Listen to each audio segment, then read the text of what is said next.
Igreja missional é o tema do mês de agosto. Nós falamos um pouquinho sobre a identidade da igreja missional.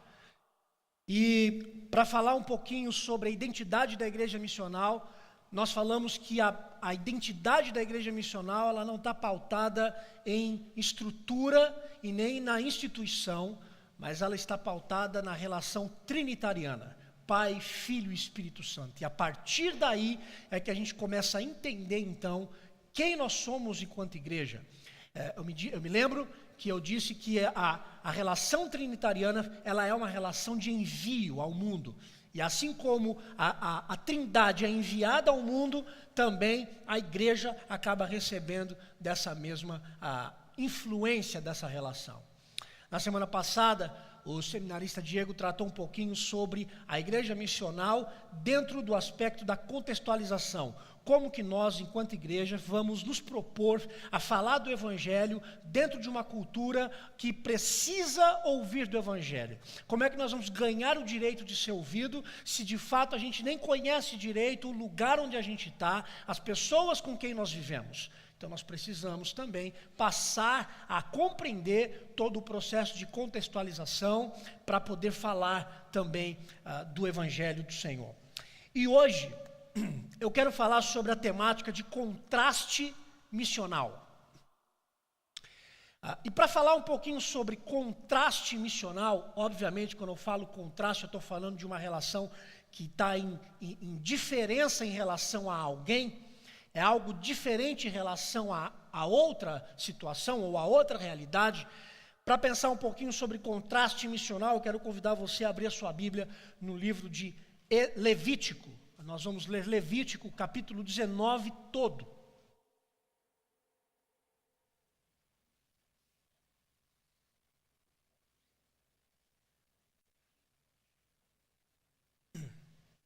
Levítico, capítulo 19.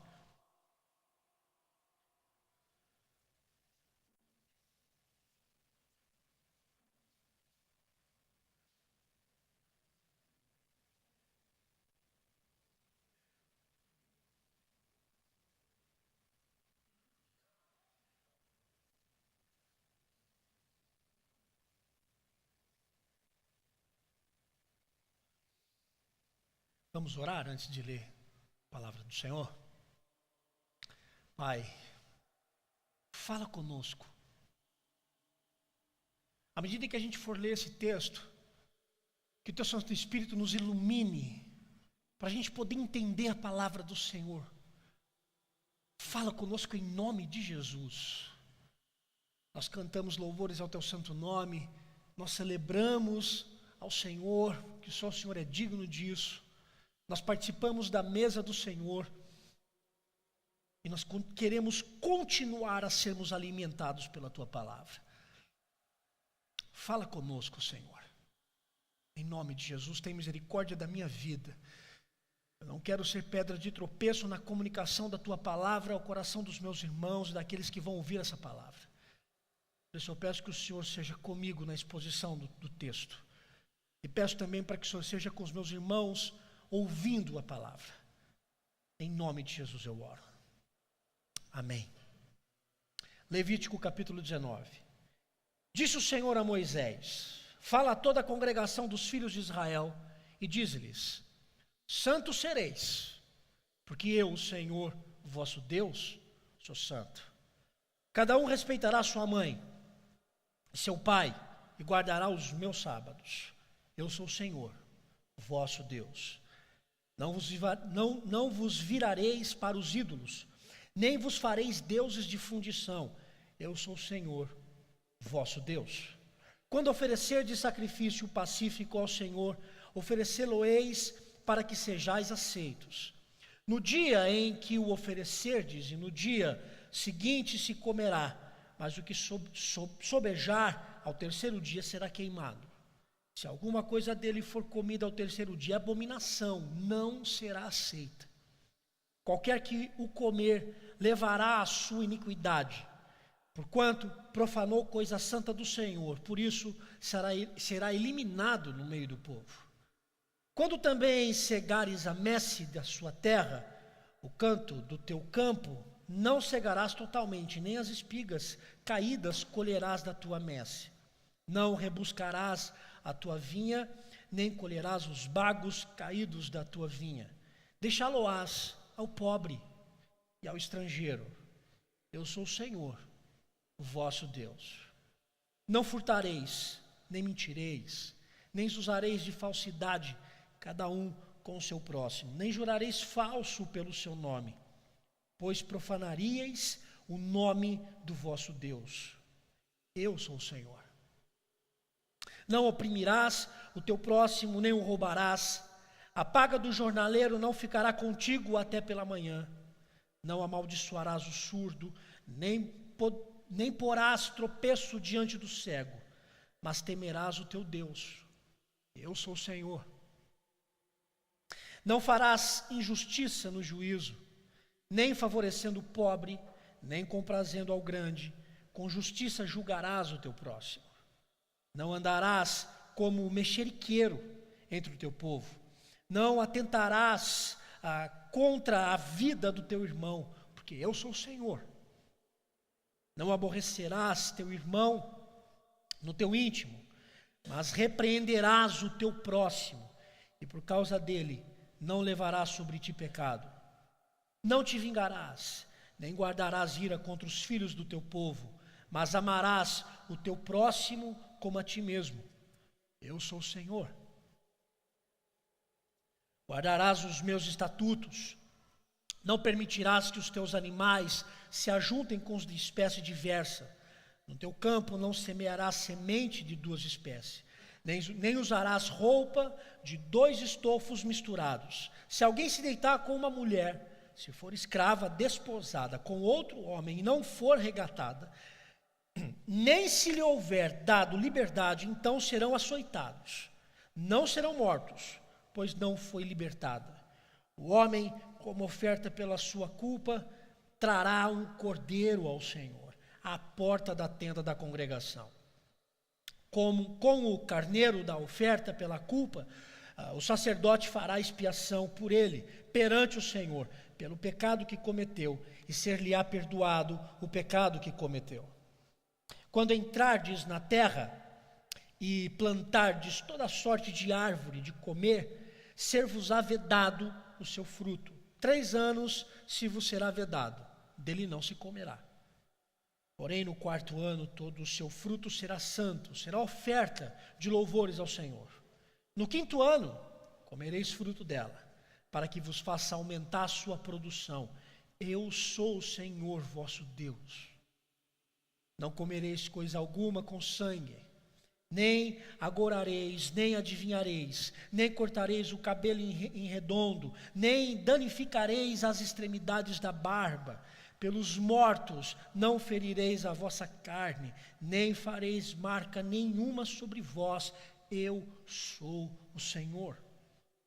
Não contaminarás a tua filha, fazendo-a prostituir-se, para que a terra não se prostitua, nem se encha de maldade.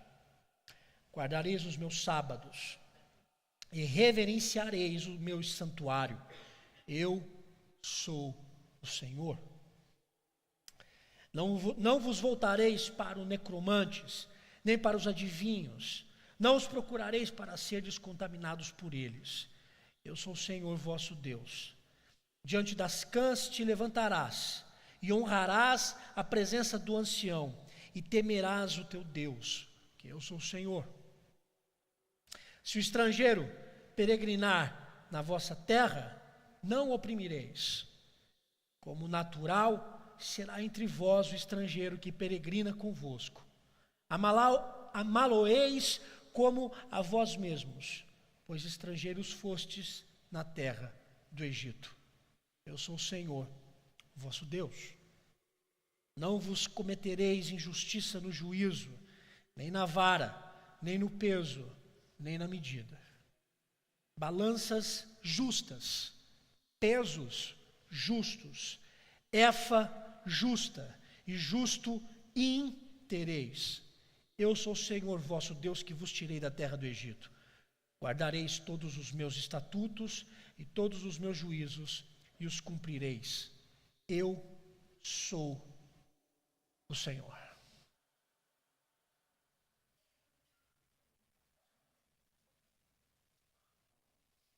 Alguém pode estar pensando, o que nós vamos tratar de missões nesse texto de Levítico 19? O movimento missionário que a gente encontra dentro de toda a teologia bíblica, de Gênesis até Apocalipse, são dois movimentos.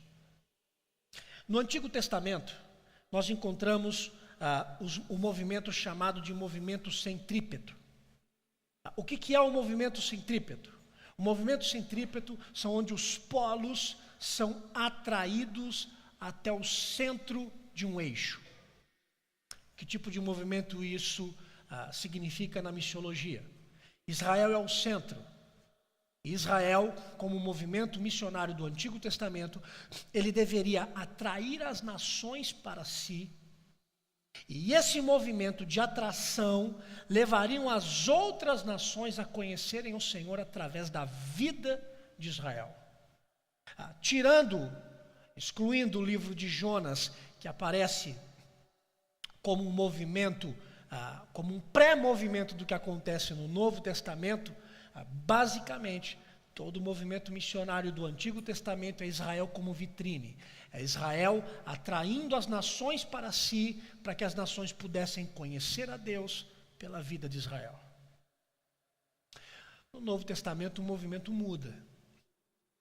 Com o advento de Jesus, com a vinda de Jesus e com a igreja sendo enviada ao mundo, agora o movimento já não é mais centrípeto, o movimento é centrífuga, do centro para os polos.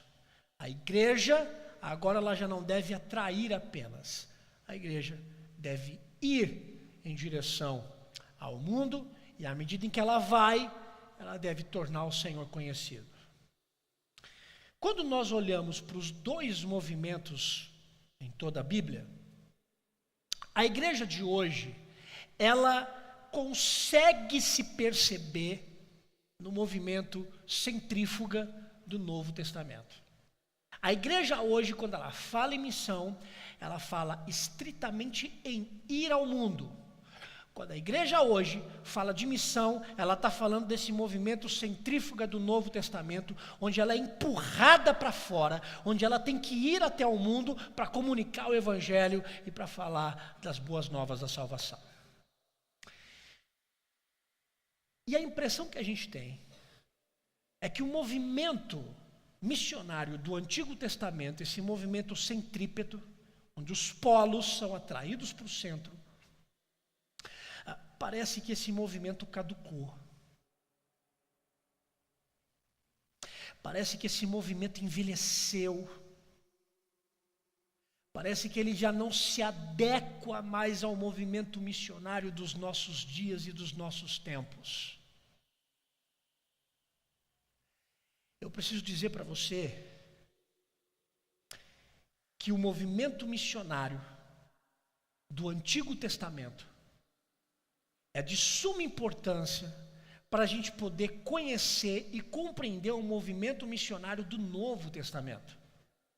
Nós não podemos pensar na tarefa missionária em ir às nações se nós não entendermos o movimento missionário que dá sustentação para o movimento missionário do Novo Testamento. Nós não podemos pensar no movimento missionário em ir às nações se nós primeiro não entendermos o movimento missionário em receber as nações até nós.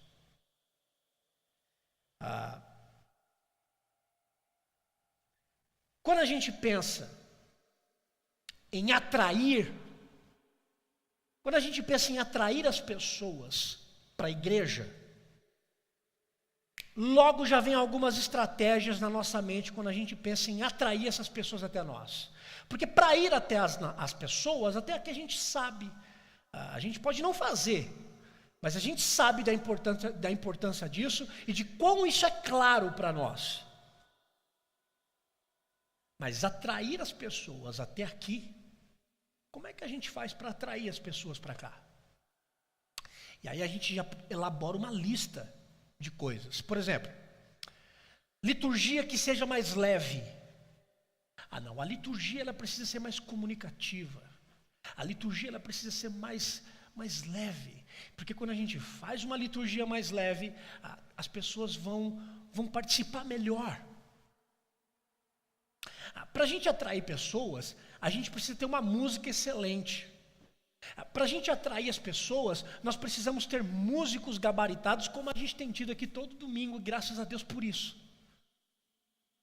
Deus tem abençoado muito os músicos, o ministério de música da nossa igreja. Louvado seja Deus por isso. E aí a gente acredita que para atrair pessoas para cá, os músicos têm que ser muito bons. O Robson tem que tirar solo de guitarra todo domingo e tem que ser algo arrebatador. Os saques, então, nem se fala. Tem que ter saques todo domingo. Entenderam? Todo domingo. Cadê o saxofonista? Todo domingo. E falo mais uma vez, todo domingo. E então a gente acredita que para atrair as pessoas, os músicos e a música na igreja tem que ser boa. A gente diz assim, para atrairmos as pessoas para a igreja, a gente precisa ter um ambiente agradável. A luz precisa ser um pouco mais baixa, não precisa ser intensa. Tem que ter uma cruz atrás do pregador que troca de cor todo domingo. Os bancos poderiam ser acolchoados, poderiam. Tem que ter um ar-condicionado, um ambiente tranquilo para a gente poder ficar bem aconchegante aqui. A gente pensa que para atrair as pessoas para a igreja, nós temos que ter uma boa recepção. A Rose tem que estar todo domingo lá para receber as pessoas, porque também se a Rose não tiver, como é que a gente faz? A gente se perde. Não é? A gente tem que formar outras Roses aqui para que fique ali na porta, fazendo a tarefa de recepcionar com carinho, de agregar. Então a recepção tem que ser boa. Vou colocar aqui para a Rose fazer um curso de recepção com vocês aí. Então se a recepção for boa, então a igreja ela é atrativa. Mas mais, para uma igreja ser atrativa, ela tem que apresentar uma estrutura adequada. Tem que ter estrutura para criança, tem que ter alguém que toque com as crianças, tem que ter uma instrumentalidade para que o culto aconteça de modo organizado, estruturado. A igreja tem que estar bonita, tem que estar pintada. Para ser uma igreja atrativa tem que ter uma boa mensagem. O pregador todo domingo tem que trazer algo novo. O pregador tem que falar, e quando ele fala, se a gente não chorar, não valeu.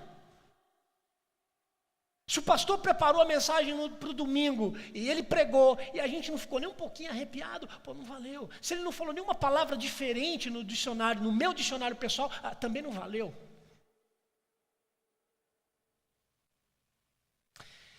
Eu digo que tudo isso que eu falei agora sobre ser uma igreja que atrai as pessoas para dentro dela, tem o seu devido lugar nesse movimento centrípeto de atrair as pessoas até nós. Tem o seu devido lugar, tudo isso. O grande problema é que nós estamos tão viciados nesses conceitos que nós acreditamos que eles são suficientes para atrair as pessoas para a igreja e para Jesus. Esses elementos eles são bons.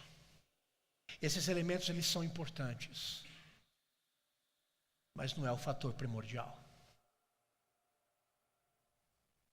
E com base no texto que nós lemos hoje, o fator primordial de atração das pessoas de fora para dentro da igreja não é estrutural. Com base no texto de Levítico 19, o que vai atrair pessoas para Cristo e para a igreja é santidade.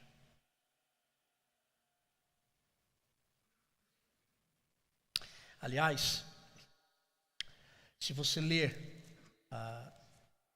na sua Bíblia, Levítico 19, Vai estar o título aí, né? A repetição de diversas leis. Eu risquei aqui na minha Bíblia, porque isso aqui não é inspirado, né? Eu risquei. Essa parte eu coloquei aqui. A santidade do povo de Deus. Porque Levítico 19 está falando sobre a santidade do povo de Deus.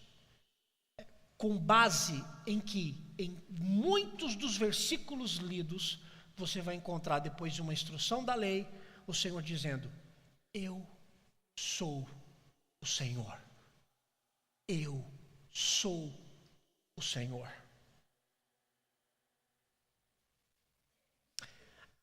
A santidade, ela faz a igreja se tornar uma comunidade missional de contraste no mundo. Quando eu e você vivemos a santidade do Senhor, nós acabamos por nos tornarmos uma sociedade de contraste em relação ao mundo. E quando eu me refiro a uma comunidade de contraste, eu me refiro ao fato desta comunidade desafiar os espíritos religiosos que são totalmente incompatíveis com o reino de Deus.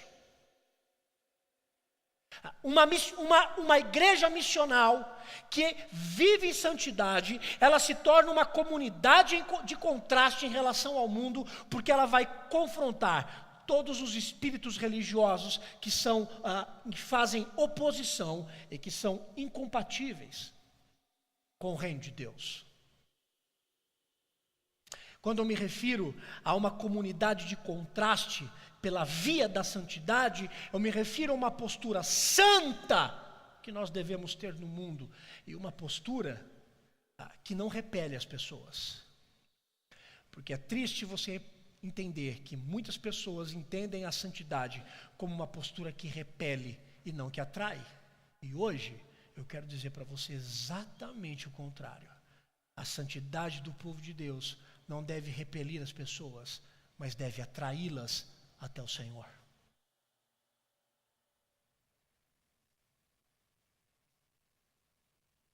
Às vezes o que acontece é o contrário. A nossa falta de santidade é que repele as pessoas do Evangelho. Não a santidade. Por isso a santidade ela é missional. E ela é uma forte arma de atração. Ela é uma forte arma de movimento centrípeto que atrai as pessoas até o Evangelho e que atrai as pessoas para a comunidade onde você congrega. Porque se tem uma coisa que é muito clara, é que se você vive o Evangelho de verdade e você pratica o Evangelho, as pessoas com quem você se relaciona, elas não vão procurar uma igreja distante de você. Elas vão querer congregar junto com você.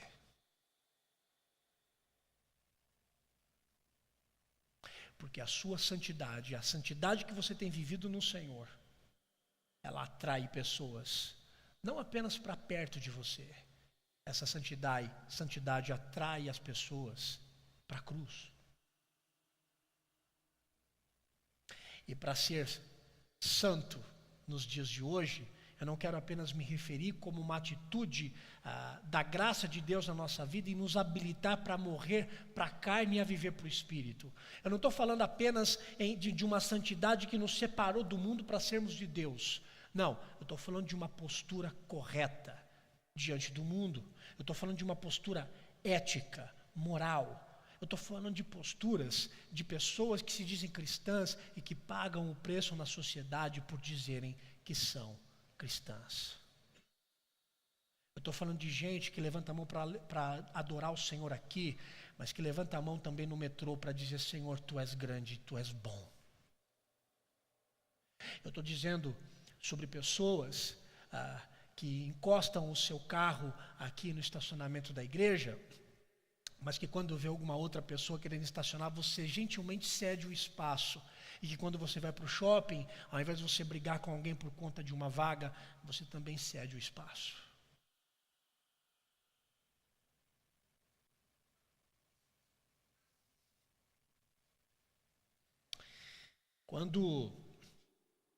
Quando Deus estabeleceu as leis para a nação de Israel,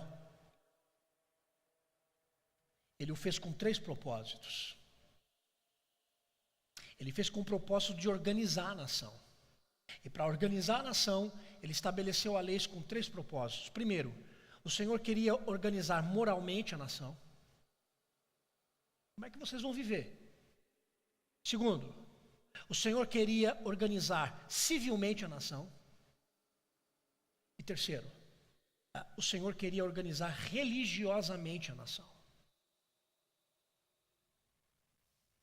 É para isso que a lei servia. O negócio é que as leis, elas apontam para uma pergunta. A pergunta para a qual as leis apontam é uma: você vai obedecer? A lei aponta para a obediência. E a obediência é a resposta não apenas à lei. A obediência é a evidência de santidade na nossa vida. A gente não pode falar de santidade e excluir a obediência. Agora, uma coisa que precisa também ficar bem claro para nós é para que serviam essas leis no aspecto missionário. Já que a gente está falando de missão. Para Israel, as leis serviam de exemplo. Porque as leis, elas iriam servir de tal modo que iria colocar Israel como uma vitrine para as outras nações. E as outras nações olhariam para Israel e iriam dizer: que Deus é esse? Como é que eles vivem assim? O que está acontecendo com essa nação? As leis iriam levar Israel a servir de exemplo para as nações pagãs. Em Êxodo, capítulo 19, versículo 6 diz: vós sereis reino de sacerdotes e nação santa. Essa palavra não é de Pedro. A gente acha que Pedro disse. Não, Pedro copiou de Moisés. Êxodo 19, vocês serão reinos de sacerdote e nação santa. O que isso significa? Deus está dizendo para Moisés: olha, vocês enquanto meu povo, vocês vão me representar no mundo. Vocês vão me representar no mundo. E para vocês me representarem no mundo, vocês precisam viver em santidade. Sem santidade, nós vamos envergonhar o Evangelho. Sem santidade, não há exemplo. Sem santidade, não há missão.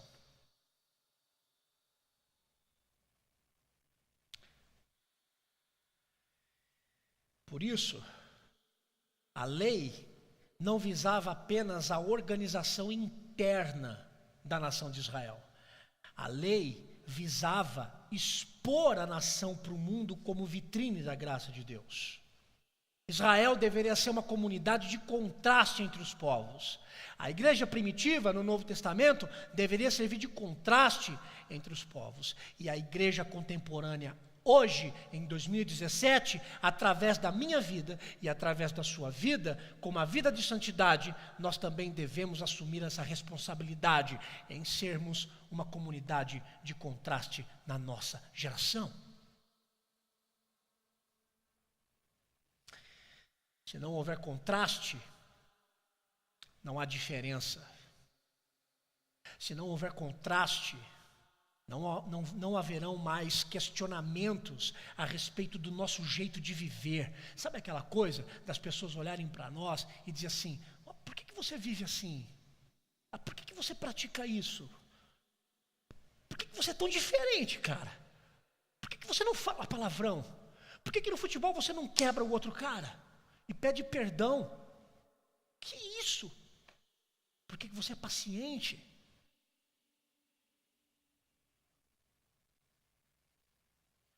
Se não houver contraste, o sal está no saleiro e a luz está debaixo da cama. Levítico 19 é um excelente texto, onde a gente pode pensar em sermos uma comunidade de contraste pela via da santidade. Versículo 2 diz: sereis santos, santos sereis, porque eu, o Senhor, vosso Deus, sou santo. Versículo 2 do capítulo 19. Se a gente for parafrasear esse texto, Deus está dizendo para Moisés o seguinte: vocês devem ser um povo diferente. E por que vocês devem ser um povo diferente? Porque eu sou o Senhor. E porque eu sou o Senhor, vocês devem ser diferentes no mundo. E é muito interessante que nesse texto nós encontramos pouquíssimas leis religiosas. Muito pelo contrário, em Levítico 19, a gente vai ter uma abordagem muito prática do que é santidade. E essa abordagem prática, ela vai nos empurrar para a missão de Deus no mundo. E a lista do capítulo 19 é vasta. Você leu comigo. A lista, ela é enorme. Mas ela é muito relevante para a gente poder entender o nosso envolvimento no mundo como uma comunidade de contraste. E para sermos uma igreja missional em santidade, eu quero compartilhar com você alguns pontos que eu pude observar em todo o capítulo 19. A primeira evidência de uma comunidade de contraste missional é que essa comunidade, ela valoriza a família. Ela valoriza a família. Versículo 3, capítulo 19. Ele começa com a lista, e o primeiro item da lista: cada um respeitará sua mãe e seu pai, e guardará os meus sábados. Primeiro ele começa falando do pai e da mãe. Primeiro ele começa falando da família. Porque a santidade começa em casa. A santidade não começa na igreja. A santidade não começa no louvor. A santidade não começa enquanto você prega ou enquanto você ouve. A santidade começa quando você fecha a sua Bíblia e você vai para a sua casa hoje. E o reflexo do modo como você lida dentro da sua casa vai evidenciar o impulso missionário na sua vida. O texto fala sobre mãe e fala sobre pai, mas o texto pode ser entendido também como seio familiar. Queremos ser uma comunidade de contraste no mundo? Nós queremos ser uma comunidade missionária no mundo? Ok. Então não adianta você se preocupar com a missão de Deus no mundo se você não buscar honrar a família onde você está inserido. A família é o primeiro lugar onde a gente executa a missão de Deus.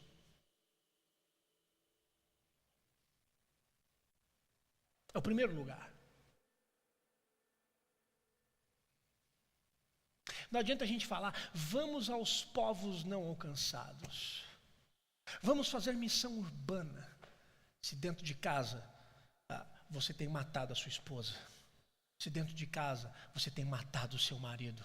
Se dentro de casa você não ensina os seus filhos o evangelho do Senhor. Depois você quer alcançar os povos não alcançados, mas os seus filhos acabam se tornando um povo não alcançado debaixo do seu teto.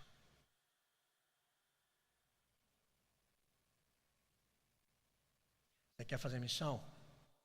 Não começa com conferência missionária. Você quer fazer missão? Não comece investindo em missões. Você quer fazer missão? Honre a sua família e cuide dela.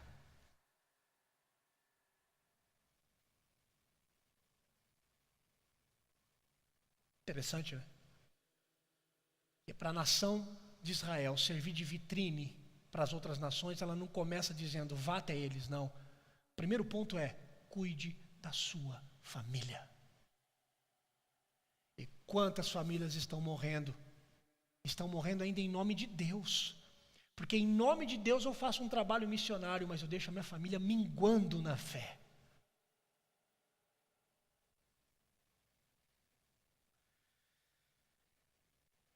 Segunda coisa que eu quero falar sobre uma igreja missional é que uma igreja missional, uma igreja de contraste, ela busca lealdade exclusiva a Deus. Do versículo 4 até o versículo 8, nesse trecho, fala exatamente de como o povo de Israel deveria tratar os sacrifícios. Como é que vocês vão tratar os sacrifícios? E Deus dá a instrução para Moisés.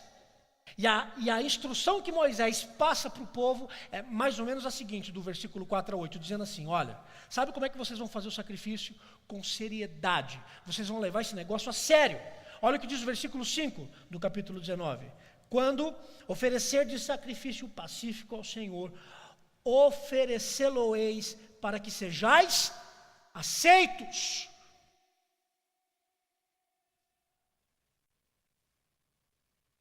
Não basta oferecer sacrifício como desencargo de consciência religiosa.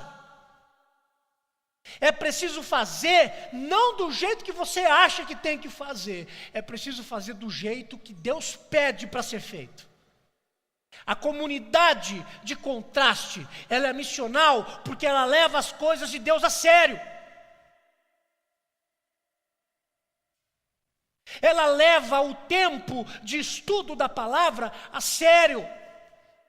A comunidade missional, ela é uma comunidade de contraste, porque quando ela se reúne enquanto povo, ela está aqui para adorar o Senhor Jesus, ela está aqui também para observar a necessidade dos irmãos e abençoar os irmãos. Ela não vem para cá para ouvir um sermão e ir embora.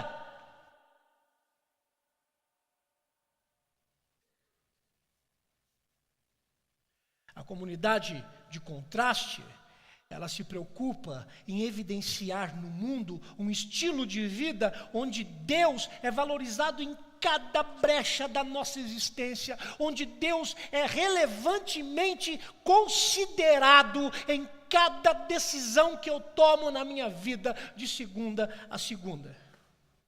Porque a preocupação da igreja missional, de contraste, não é aplauso humano, não é receber tapinha nas costas no final do culto.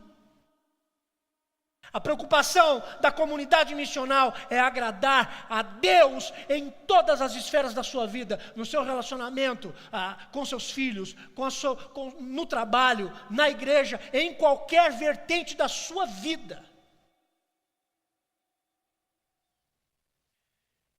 E considerar Deus em todas as esferas da nossa vida é contrastar com a religiosidade operante nos nossos dias, que diz que você vai para a igreja, que você tem que ir para a igreja, mas você não precisa assumir um compromisso com o evangelho, porque afinal de contas, a gente vive num tempo de negligência, e a gente vive num tempo onde todos são anônimos. A gente vem para cá, mas ninguém sabe o que a gente faz quando acaba o culto. O que a gente vê quando as luzes se apagam. As conversas que a gente tem quando não se tem ninguém por perto. Os sites que são acessados quando não se tem ninguém na sala. Os passeios quando não se tem ninguém nos observando. A falta de santidade mata a missão da igreja no mundo. E se nós queremos ser uma comunidade de contraste, você vai considerar Deus em todas as brechas da sua vida, e você será leal a Ele.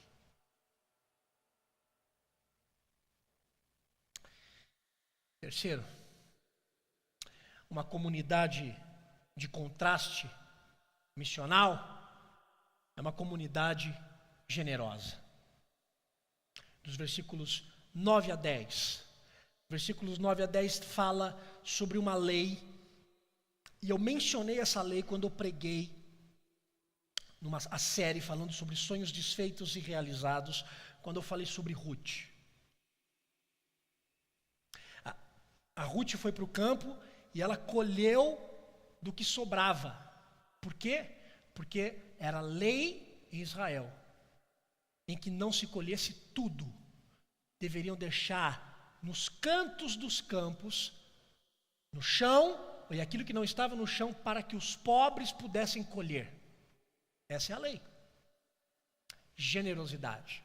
Essa lei visava deixar os pobres com um pouco daquilo que se tinha para colher do campo tão farto. E sabe o que eu aprendo aqui? A gente não pode pensar em fazer diferença no mundo se a gente está muito preocupado em viver e olhar para o nosso próprio umbigo. Não se faz contraste missionário no mundo se nós não formos generosos com aqueles que não têm condições de ter aquilo que nós temos condições de comprar. O meu problema não é se você tem condição de comprar o carro mais belo do mundo. Se você tem condições de comprar, isso não vai denegrir a sua família. Se você quiser comprar, você compre. O meu problema é se você quer comprar o mundo inteiro, mas você não é generoso com aquele que não tem. O meu problema é com aqueles que querem ter demais, mas não conseguem investir naqueles que têm de pouco. Esse é meu problema.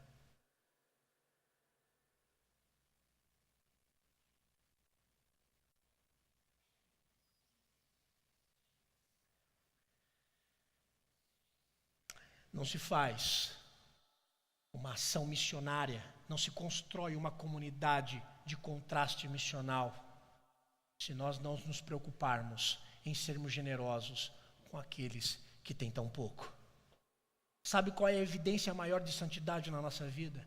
A evidência maior de santidade na nossa vida não é a gente ficar imaculadamente isolado do mundo, num mosteiro, cantando, tu és santo, poderoso. Isso não é santidade. Correr do mundo, não. Sabe o que é santidade? A santidade é evidenciada quando a gente para pensar e a gente percebe o seguinte: eu não vou encher mais os meus celeiros, eu vou compartilhar a minha mesa com aqueles que não têm, e vou compartilhar aquilo que eu colhi com aquele que não conseguiu colher aquilo que eu colhi. Isso é santidade. Quando você partilha da sua mesa com aquele que não tem mesa. Quando você partilha dos seus recursos com aqueles que não têm condições de ter recurso. Porque a missão de contraste, ela não pensa em si. A missão de contraste numa comunidade missional, ela pensa no crescimento no outro, não no seu. Porque quem pensa em si, e quem pensa em aproveitar das riquezas dessa terra para si, não tem tempo para pensar na missão de um Deus que abriu mão de toda a sua glória em favor de um homem e de uma mulher miserável como eu e como você.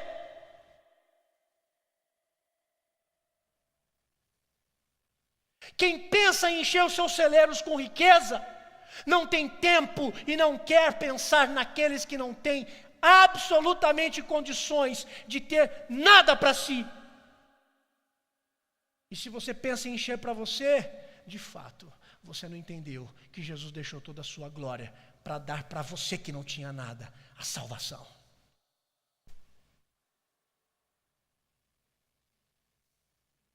Isso é contraste missional. Isso é uma igreja que faz missão no mundo. Ela é generosa.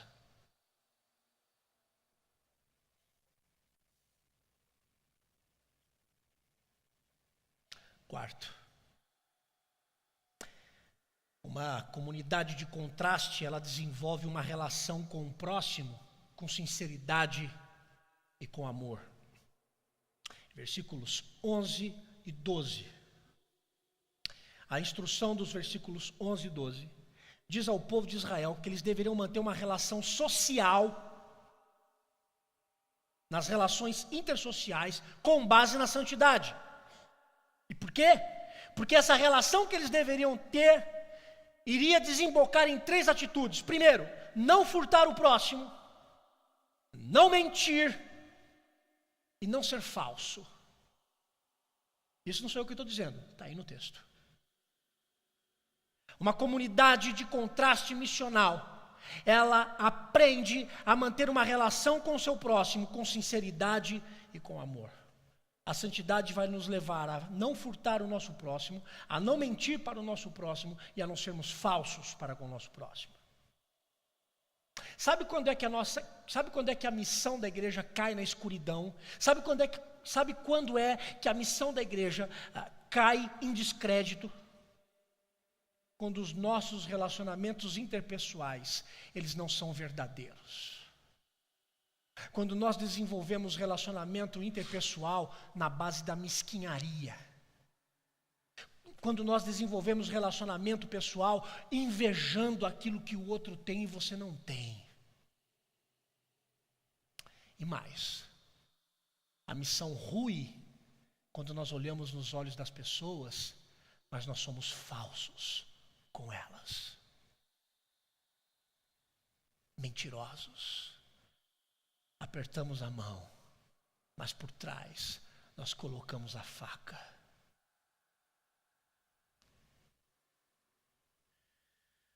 A santidade não nos leva apenas mais para perto de Deus. Se nós pensarmos na santidade em relação ao nosso próximo, a santidade nos faz confiáveis. Você não vai querer abrir o seu pecado para aquele que é mexeriqueiro e mexeriqueira.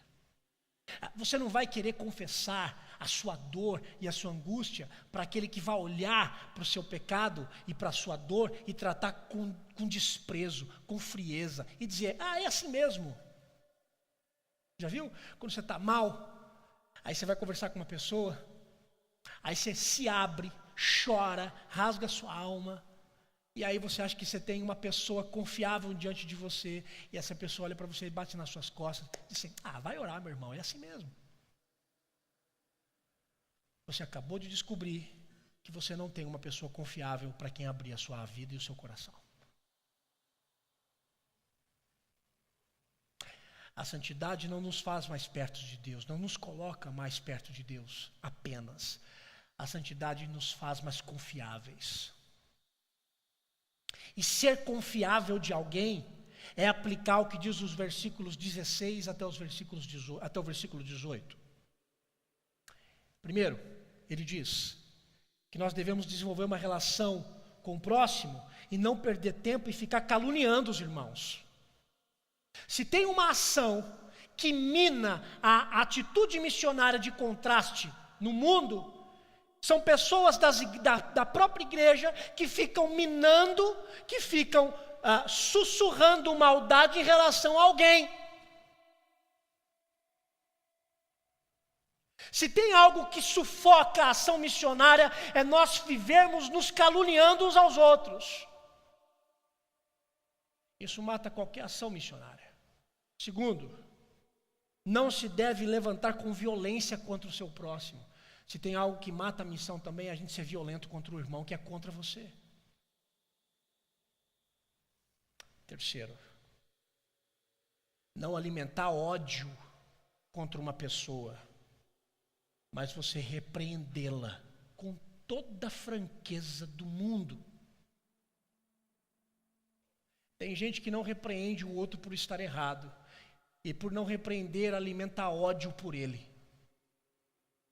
O Senhor está dizendo, não é assim que você faz.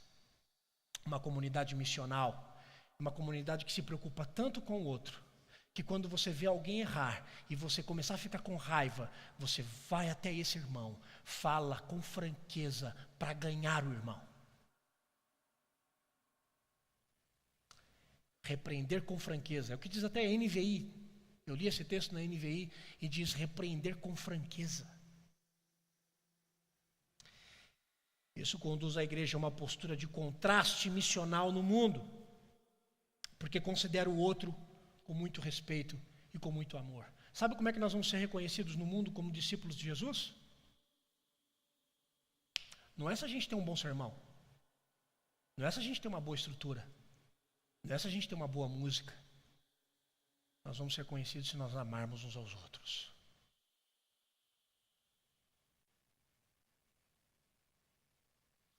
As pessoas que chegam aqui, elas encontram amor nas nossas relações, ou elas encontram uma relação de plástico, sem vida, uma relação sintética.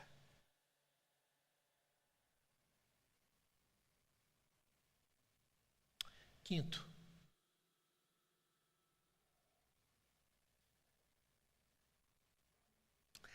ser uma comunidade de contraste no mundo é você levar o seu trabalho a sério.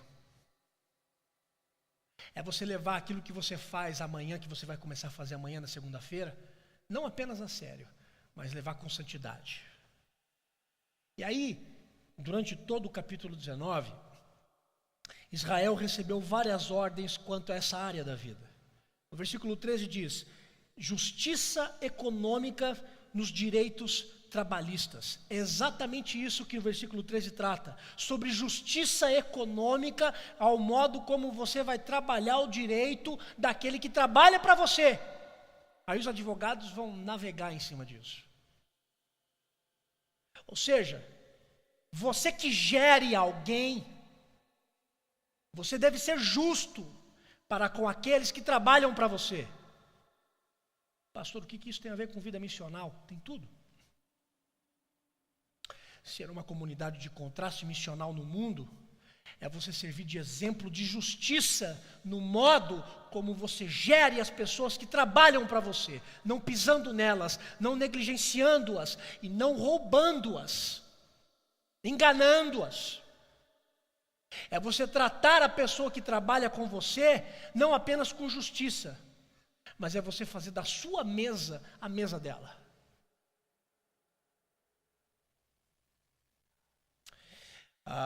Essa semana a gente tem uma irmã que nos ajuda em casa com as meninas. E eu cheguei do Mackenzie, peguei as meninas naquela correria. E quando eu cheguei um pouco tarde.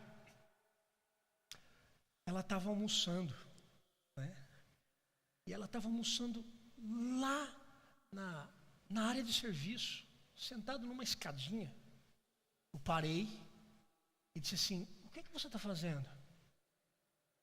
Ela disse assim: eu estou almoçando. Eu falei: mas aí não é lugar para você almoçar.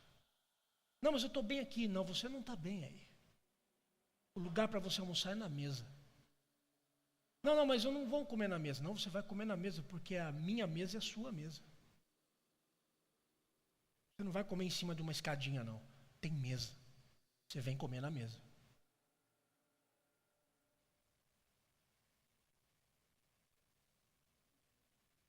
Eu não comi na mesa? O meu reino me chamou para comer na mesa dele? E por que eu vou fazer distinção com a minha mesa, que é tão pobre, que é tão material, é tão simplista? É triste ver que muitos dos cristãos têm tratado as pessoas com quem trabalham como se fossem cachorros, sem dignidade, sem honra, sem justiça. E você quer fazer missão aonde? Se você não ganha nem aquela pessoa que trabalha junto com você.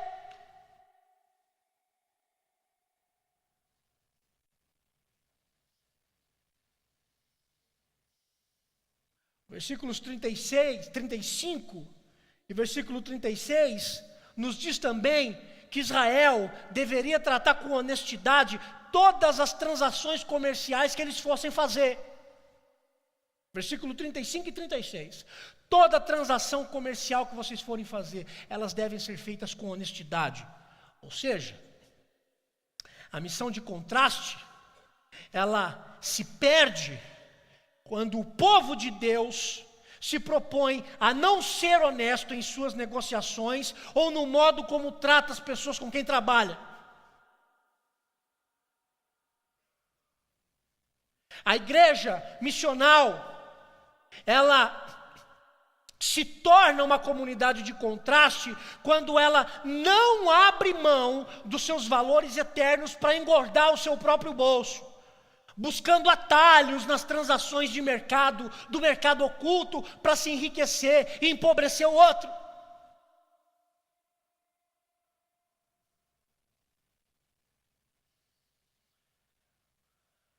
A igreja missional, ela se torna missional quando você no seu trabalho trata com honra e com honestidade tudo aquilo que você faz em todo desdobramento do seu trabalho. Clareza, honestidade, afeto e proximidade e respeito. Sexto, estou acabando. A missão de contraste, ela se evidencia pela compaixão social para com os deficientes. Preste bem atenção no que eu vou dizer. Uma missão de contraste no mundo, ela se evidencia pela compaixão social para com os deficientes. Olha o que diz o versículo 14. Não amaldiçoarás o surdo, nem porás tropeço diante do cego, mas temerás o teu Deus, eu sou o Senhor. Israel não deveria excluir os surdos e nem os cegos. Muito pelo contrário, a lei exigia atenção e exigia compaixão a esse grupo. A missão de contraste, ela se evidencia quando a igreja se preocupa com generosidade a atingir uma camada da sociedade que enfrenta sérias dificuldades em acessar o evangelho por qualquer limitação física que seja.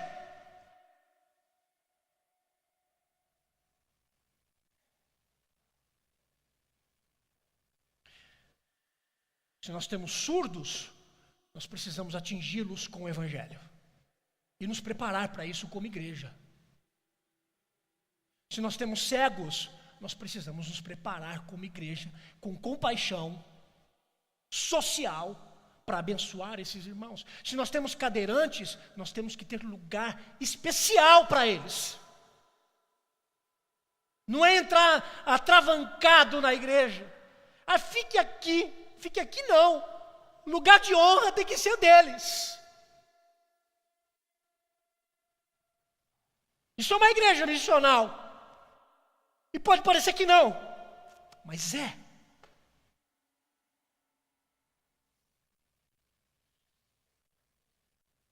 Compaixão e dedicação. Quando nós nos mobilizamos enquanto igreja ao acesso dessas pessoas, isso exercita e torna a igreja mais sensível e mais missional na sua postura, porque ela pensa no outro ao invés de pensar em si mesma. Eu me lembro que no IBEL, passei 1 ano no IBEL, e tinha um menino, ele teve algum problema no nascimento, ele não conseguia andar, vivia em cadeira de rodas, e lá no IBEL tinha muita escada. Todos os homens tinham escala para segurar o homem no colo, de 2 em 2, e aquele dia a escala não podia falhar. Colocava no colo um outro e subia a escada. Acabava a programação, descia. Depois ia para o alojamento, pegava e levava. Durante todo o ano, eu não sei quantas mil vezes eu carreguei ele. Eu não me lembro até o nome dele, não me lembro o nome dele. Mas me lembro de ter carregado. A igreja missional, ela não pensa em atingir apenas aqueles que são fáceis na comunicação, não. Ela se desdobra para pensar em como comunicar o evangelho para aqueles que encontram sérias dificuldades ao acesso ao evangelho. Sétimo, uma comunidade de contraste missional, ela mantém integridade na área sexual. Versículos 20 a 22 e o versículo 29. Israel, eles deveriam se atentar para a prática sexual no meio do povo. E eu preciso dizer algo para você. Santidade não nos impossibilita o sexo. Não. A santidade nos conduz ao sexo de modo correto.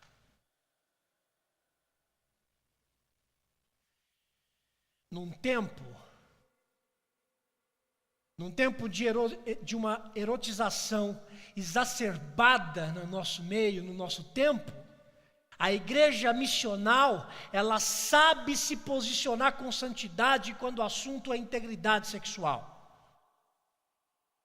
O contraste em não adotarmos um discurso de liberalidade sexual, mas o cuidado com a alma, o cuidado com a mente, e tudo o que se faz para a glória do Senhor.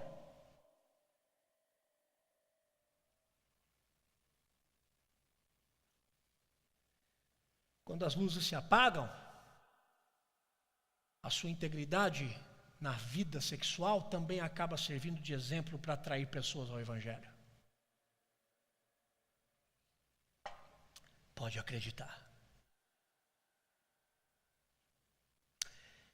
Oitavo e último. A igreja missional, ela rejeita todo tipo de idolatria. Versículo 26 até o versículo 31. E a lei nesses versos mostrava que para Israel, que eles não precisavam cair no ocultismo, e eles também não precisariam cair na idolatria para viverem bem na terra que o Senhor tinha dado, prometido para eles. Não. O que eles precisavam? Do Senhor. Eles não precisavam cair no ocultismo. Eles não precisavam de idolatria. Eles precisavam do Senhor. E a idolatria para nós, ela é tácita. Porque nós criamos os nossos próprios ídolos. Basta a gente viver algemado a qualquer realidade que nos satisfaça além do Senhor e que nos dê uma sensação de satisfação momentânea. Pronto, nós estamos algemados a um ídolo que nós colocamos no lugar do Senhor. A igreja, ela vive em contraste com o mundo e ela é capaz de se satisfazer no Senhor. E quando ela vive essa satisfação plena no Senhor, ela acaba se tornando um discurso encarnado. Ela acaba se tornando um discurso vivo para aqueles que estão algemados na idolatria sexual, na idolatria financeira, em qualquer coisa que seja. Eu quero concluir. A lei, e toda a lei registrada nas Escrituras, voltada para a nação de Israel, essas leis elas deveriam ser legisladas dentro da nação de Israel. Mas mesmo sendo legislada dentro da nação de Israel, essas leis elas teriam desdobramentos externos para a nação de Israel. Quando a gente olha no Novo Testamento o Sermão da Montanha, pregado por Jesus, você vai encontrar várias expressões, você vai encontrar em vários momentos a mesma expressão. Em vários momentos ele diz assim: ouvistes o que foi dito? E ele aplica uma lei. Ouvistes o que foi dito a respeito dessa lei? Ouvistes o que foi dito a respeito da lei A, lei B, lei C? E depois, quando ele falava dessa lei, ele trazia o quê? Uma interpretação da lei. O que Jesus estava fazendo não era ir contra a lei, mas ele veio interpretar a lei de modo correto. Em Mateus 5,17, Jesus disse algo interessante. Ele diz assim: não pensem vocês que eu vim revogar a lei. Não pensem vocês que eu vim acabar com a lei. Eu não vim para revogá-la. Eu vim para cumpri-la. Nesse modo, toda a lei registrada também no Antigo Testamento aponta unicamente para Cristo. Porque se ele veio cumprir toda a lei é um pronunciamento de Cristo. Assim como a santidade de Israel deveria servir de contraste para o mundo e atrair as nações ao Senhor. Jesus, em toda a sua santidade, Ele abriu mão da sua glória para mostrar a glória de Deus aos homens.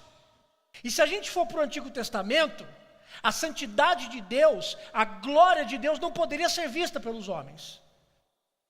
Ninguém poderia ver a glória de Deus e continuar vivo.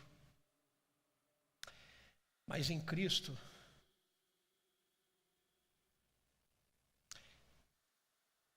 a santidade de Deus se encarnou. E os olhos humanos contemplaram o que nunca imaginariam que fossem contemplar. E sabe o que é mais poderoso? É que a santidade de Jesus fazia contraste com a religiosidade da sua época, a ponto de conduzir ao reino dos céus leprosos, cegos, doentes e prostitutas. Que a igreja de hoje viva como Cristo, viva em santidade, como um contraste que atrai, e não como um contraste que repele. Que sejamos uma igreja missional de contraste, uma igreja que leva a sério a santidade ao Senhor, uma igreja que vive de fato o Evangelho, que não tem medo de viver a realidade do Evangelho, paga o preço, resiste até o sangue para viver o Evangelho, e que a sua santidade conduza outras pessoas até o Evangelho. Que Deus abençoe muito a sua vida. Vamos ficar em pé e vamos orar.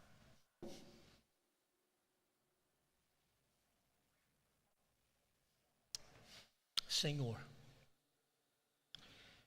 nos dê uma vida de santidade a ponto de atrairmos as pessoas para o Evangelho. Que a nossa vida de comprometimento com o Senhor, ela seja tão palpável e tão visível, que as pessoas ao nosso redor sejam tocadas e se tornem cristãs, vivendo em santidade de vida, e que essas pessoas também venham a trazer outras.